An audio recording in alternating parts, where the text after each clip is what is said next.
Assalamualaikum warahmatullahi wabarakatuh. Hai, Sobat Taklim, kembali lagi di podcast Taklim. Nah, seperti yang kalian ketahui bahwasanya podcast Taklim ini merupakan persembahan dari kelompok kerja Majelis Taklim. Nah, kira-kira Majelis Taklim itu apa sih? Maka dari itu, pada sesi kali ini kita akan membahas lebih jauh seputar lebih dekat dengan kelompok kerja Majelis Taklim. Sudah hadir bersama kita narasumber pada kali hari ini. Beliau merupakan Kasubdit dari Kemitraan Umat Islam. Selamat datang Pak Ali. Selamat. Ya, alhamdulillah bisa hadir. Alhamdulillah. Nah, seperti sebelumnya Pak, kerja Majelis Taklim ini sebenarnya apa sih Pak? Pokja Majelis Taklim itu akronim sebenarnya kan? Akronim, Pak. Akronim dari kelompok kerja Majelis Taklim. Jadi selama ini kita melihat bahwa ada potensi yang luar biasa di tengah masyarakat, yaitu Majelis Taklim. Karena Majelis Taklim ini adalah sebuah komunitas yang khas milik Indonesia. Jadi kalau kita keluar negeri itu kita tidak akan menemukan model perkumpulan di mana di dalamnya ada proses pembelajaran dan dinamakan Majelis Taklim. Dan secara terminologi Majelis Taklim itu kan terdiri dari dua suku kata, itu ada majlis, ada taklim. Jadi majlis itu makanul julus. Dalam bahasa Arab itu majlis itu bukan semata-mata duduk, tapi ada proses pembelajaran, ada proses kontemplasi, proses pemberdayaan. Jadi sesungguhnya Majelis Taklim itu tidak hanya memiliki fungsi pendidikan, tapi juga memiliki fungsi pembelajaran, pemberdayaan. Bahkan bisa disebut Majelis Taklim juga memiliki peran sebagai agen perubahan di tengah masyarakat. Dan Pokja ini ada inisiasi dari Pak Direktur ketika itu, karena memang selama ini Majelis Taklim secara partikular itu adalah komunitas-komunitas Majelis Taklim yang terserak begitu banyaknya. Bahkan kemudian dalam beberapa kesempatan ada beberapa asosiasi Majelis Taklim yang muncul. Seperti yang paling terkenal saya kira BKMT, Badan Kontak Majelis Taklim. Dan itu memiliki power yang luar biasa. Mereka tersebar sampai tingkat provinsi, bahkan mungkin sampai kabupaten kota. Namun kami belum melihat ada upaya untuk menyatukan seluruh Majelis Taklim yang ada di Indonesia secara lebih spesifik. Jadi sesuai dengan nomenklatur di Kementerian Agama bahwa di Direktorat Jenderal Bimas Islam itu, terutama di Direktorat Penerangan Agama Islam, jadi nomenklatur itu bahwa kita memiliki mitra-mitra strategis di tengah masyarakat. Ada lembaga keagamaan, ada ormas Islam, ada lembaga-lembaga dakwah, dan ada juga Majelis Taklim. Nah, untuk itulah kemudian bagaimana Majelis Taklim itu bisa lebih bergerak secara simultan, namun di bawah arahan dan bimbingan dari Kementerian Agama. Maka dibentuklah Pokja Majelis Taklim yang di level nasional itu di SK-kan oleh Direktur Jenderal Bimbingan Masyarakat Islam. Terus berjenjang ke bawah di level provinsi, mereka di SK-kan oleh kepala Kanwil. Dan insya Allah ke depan akan terus merambah ke bawah sampai tingkat kabupaten kota, yang akan di-SK-kan oleh Kepala Kantor Kementerian Agama Kabupaten Kota. Jadi memang mereka sengaja kita libatkan, yang saya kira unsurnya itu terdiri dari berbagai stakeholder. Ada dari unsur afiliasi keormasan, ada dari unsur asosiasi Majelis Taklim, bahkan ada unsur dari Majelis Ulama Indonesia, bahkan akademisi dari kampus-kampus di berbagai wilayah. Saya kira itu yang menjadi titik poin penting dari dibentuknya Pokja Majelis Taklim. Baik. Kalau secara rentang waktu Pak, sebenarnya Pokja Majelis Taklim ini secara tahun itu dari tahun kapan dan oleh siapa kalau bicara secara tokoh gitu Pak? Dari Pak Dir. Pokja itu sebenarnya dibentuk, di launching itu akhir Desember tahun lalu. Jadi masih 1 tahun ini ya terbentuknya. Tapi saya kira semangatnya itu sudah tumbuh 1 tahun sebelumnya lah. Bagaimana mencari formulasi untuk lebih memberdayakan Majelis Taklim, karena memang basis Majelis Taklim adalah keluarga-keluarga yang direpresentasikan oleh para ibu-ibu. Jadi walaupun Majelis Taklim itu banyak klasternya, ada Majelis Taklim mungkin di kampus-kampus, ya, ada di perkantoran. Bahkan kalau kita klasifikasi dalam konteks usia, itu ada bapak-bapak, ibu-ibu, remaja, ya, mahasiswa. Bahkan ada tren akhir-akhir ini ada Majelis Taklim yang diadakan di kafe-kafe. Jadi kalau kita ngaji di masjid itu udah biasa, tapi kalau di kafe ini saya kira ini tren baru, di mana memang mad'unya, objek dakwahnya itu akan lebih tepat sasaran. Jadi saya kira seperti itu. Kalau tidak salah, bicara Majelis Taklim itu sudah ada undang-undangnya ya Pak ya? Ya. Itu Undang-Undang Nomor 29 Ya, tahun 2019. Undang-Undang Sisdiknas. Oh, Sisdiknas. Oh, iya. Nah, baik. Karena di situ juga kurang lebih kan berbicara bahwasanya Majelis Taklim itu bukan hanya sebatas untuk tempat berdakwah gitu kan Pak. Betul. Nah, kira-kira ada nggak sih di Indonesia ini contoh-contoh Majelis Taklim yang ada pemberdayaan yang kayak gitu? Apakah memang Majelis Taklim ya udah tok gitu, hanya sebatas untuk ruang belajar keagamaan? Saya kira yang seperti yang saya bilang tadi, bahwa peran Majelis Taklim tidak ansih bergerak di bidang pendidikan keagamaan, tapi mereka juga bergerak di bidang pemberdayaan masyarakat, pemberdayaan ekonomi umat, ya.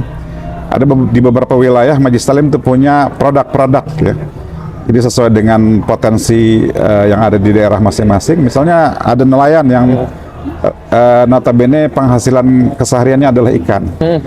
Mereka bisa membuat kerupuk, ya, kemudian diproduksi dan dijual. Seperti kemarin terakhir waktu di Bali, ada Majelis Taklim yang punya usaha laundry. Jadi di samping Majelis Taklim itu bisa bergerak secara mandiri, dan itu mempunyai impact terhadap pemberdayaan ekonomi umat. Jadi keluarga-keluarga yang mungkin tadinya memiliki penghasilan yang terbatas, dengan adanya peluang usaha itu, maka konsekuensi logisnya adalah ada tambahan penghasilan baru dari. Dan saya kira ini format pemberdayaan seperti ini perlu kita galakkan, ya. Dan kemudian sustaining institution yang bisa mendukung, gitu. Ada lembaga-lembaga filantropi misalnya seperti Basnas, ya. Ada las-las. Jadi dana-dana umat yang saya kira memang diperuntukkan bagi asnaf, ya, bagi kelompok-kelompok yang memang layak untuk menerima dukungan finansial secara syar'i. Tentunya saya kira itu menjadi dukungan yang sangat potensial untuk memberdayakan Majelis Taklim. Jadi harus ada sinergitas, harus ada kerja kolaborasi antara Majelis Taklim dengan lembaga-lembaga filantropi, dan tidak menutup kemungkinan misalnya dengan pemerintah daerah, karena di pemerintah daerah itu ada unsur kesra. Jadi struktur yang ada di pemerintah daerah yang salah satunya adalah concern pada bidang keagamaan. Saya kira itu potensi yang bisa disinergikan sehingga Majelis Taklim bisa bergerak lebih luas dan lebih simultan dalam melakukan pemberdayaan.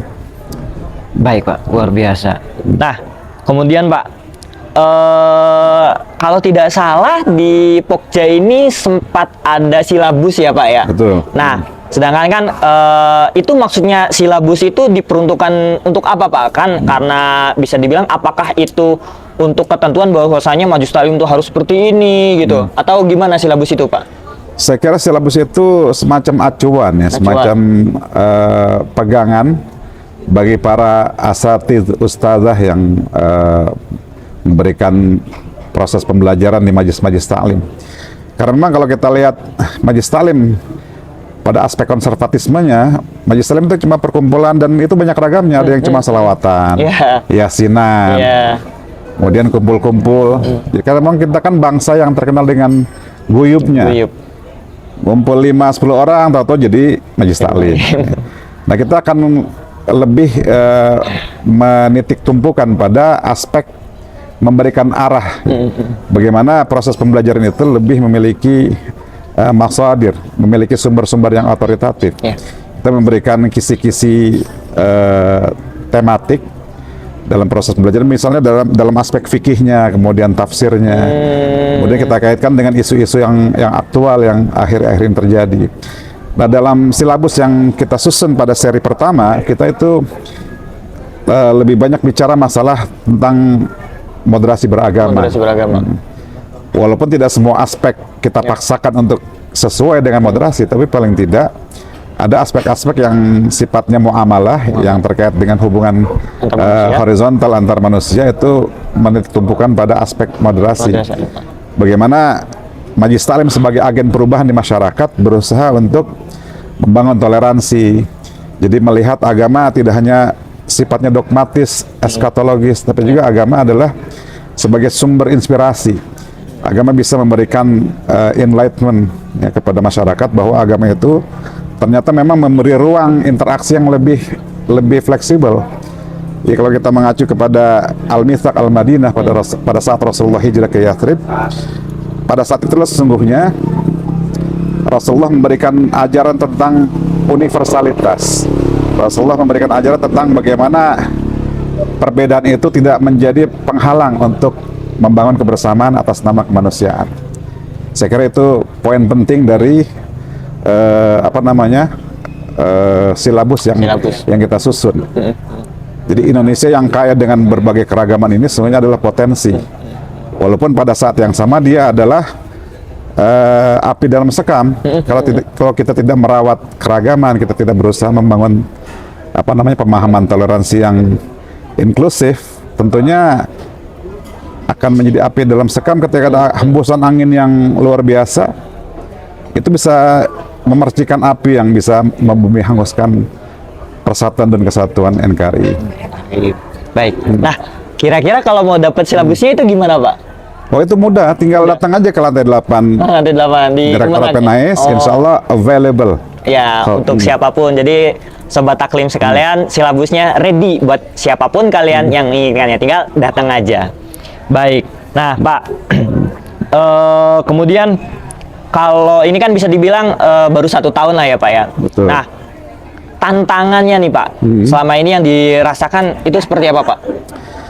Tantangan saya kira memang terkait dengan ini ya, dengan walaupun kita sudah menyematkan alokasi anggaran ya. Jadi memang struktur Pokja Majelis Taklim itu walaupun tidak subordinatif ya, artinya kepengurusan Pokja Majelis Taklim Pusat tidak membawahi struktur yang ada di provinsi. Mereka otonom dalam hal surat keputusan pengurusan. Tapi sesungguhnya kita memberikan ya alokasi anggaran operasional lah dari mulai yang pusat sampai yang di provinsi. Tapi paling tidak kita berupaya untuk menjadikan Majelis Taklim ini seperti semangat yang saya utarakan tadi, menjadi lembaga yang otonom. Sesuai dengan semangatnya itu memberdayakan umat. Tentunya di samping memberikan ruang pemberdayaan kepada masyarakat, tentunya kepada dirinya sendiri, baik dalam segi manajemennya, kemudian otorisasi dalam hal anggaran keorganisasian. Memang secara legal formal, lembaga Majelis Taklim itu bukan lembaga yang didaftarkan secara legal ya, melalui Kemenkumham misalnya, seperti yayasan, kemudian ormas Islam. Karena memang Majelis Taklim itu kan lembaga pendidikan non formal. Jadi legalitas secara administratif ya, dia didaftarkan di kantor Kementerian Agama Kabupaten Kota.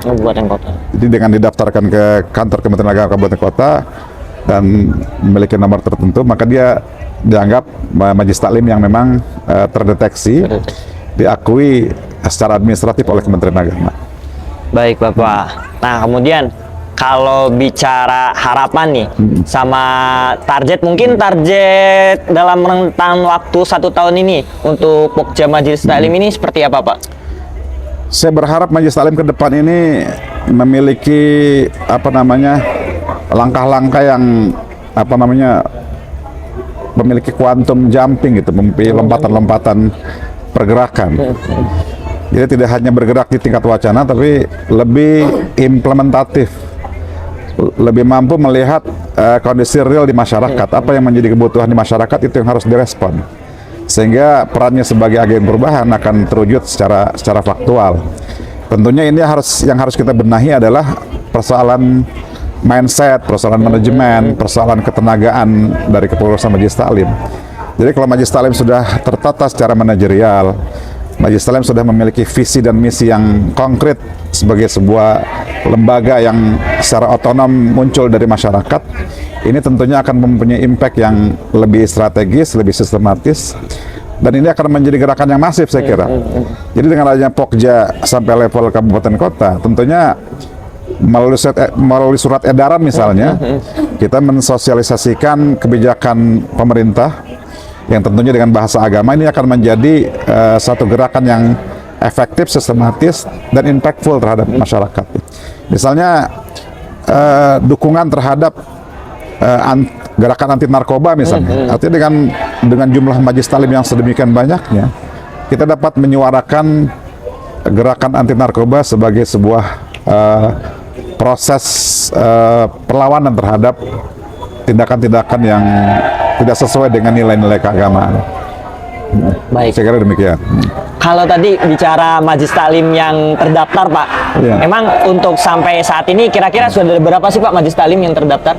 Data yang terhimpun sebenarnya ini kan saya melihat nih sebagai fenomena gunung esanya itu. Iya, iya. Jadi yang terdaftar itu sekitar 136.000. 136.000. Itu baru lembaga ya. Kalau kita asumsikan satu majelis taklim itu punya jamaah 15 orang, Iya. tinggal dikalikan 136.000 itu jumlahnya sangat luar biasa. Sangat luar biasa. Betul. Jadi ada getok tular yang sangat potensial untuk menyampaikan pesan keagamaan, untuk menyampaikan pesan kebijakan yang saya kira itu akan sangat impactful terhadap masyarakat yang sesungguhnya basis majelis taklim seperti yang saya katakan tadi itu basisnya adalah keluarga-keluarga.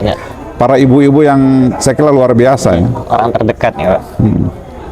Baik Bapak, luar biasa sekali. Jadi seperti itu teman-teman penjelasan seputar majelis taklim, Pokja majelis taklim. Nah kemudian Pak terakhir nih closing statementnya, monggo. Closing statement dari saya, menurut saya bahwa beragama itu bukan ansih bagaimana kita mempercayai Tuhan, bagaimana kita mempercayai Rasulullah, tapi yang lebih penting adalah bagaimana kita mengejawantakan doktrin keagamaan, mengejawantakan nas-nas keagamaan yang sudah Allah sampaikan dalam Al-Quran, Rasulullah pesankan dalam sunnah-sunnahnya, kita aplikasikan dalam bentuk tindakan nyata. Persoalan ubudiyah secara vertikal tentunya itu sifatnya sangat personal, tapi interaksi secara horizontal, orang-orang yang berbeda dengan kita merasa nyaman ketika kita berada di sekelilingnya, itu adalah bukti nyata bahwa substansi beragama sudah kita lakukan. Jadi beragama adalah persoalan substansi, bukan persoalan cover ya. Orang boleh berjubah putih, bersorban hijau dan seterusnya, tapi perilakunya belum mencerminkan nilai-nilai yang toleran, nilai-nilai yang bisa menghargai perbedaan. Mungkin dia bisa dibilang belum beragama. Ya. Terima kasih Bapak. Ya, jadi seperti itu teman-teman, karena bagaimanapun soleh itu bukan hanya sebatas soleh spiritual, tapi ada juga soleh secara sosial. Nah, cukup sekian sesi kita pada kali hari ini untuk lebih dekat dengan Pokja Majelis Taklim. Jangan lupa Sobat Taklim sekalian untuk subscribe atau follow akun media sosial kita, dan juga untuk like, komen, dan share.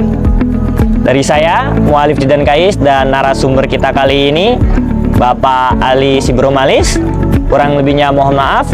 Wassalamualaikum warahmatullahi wabarakatuh.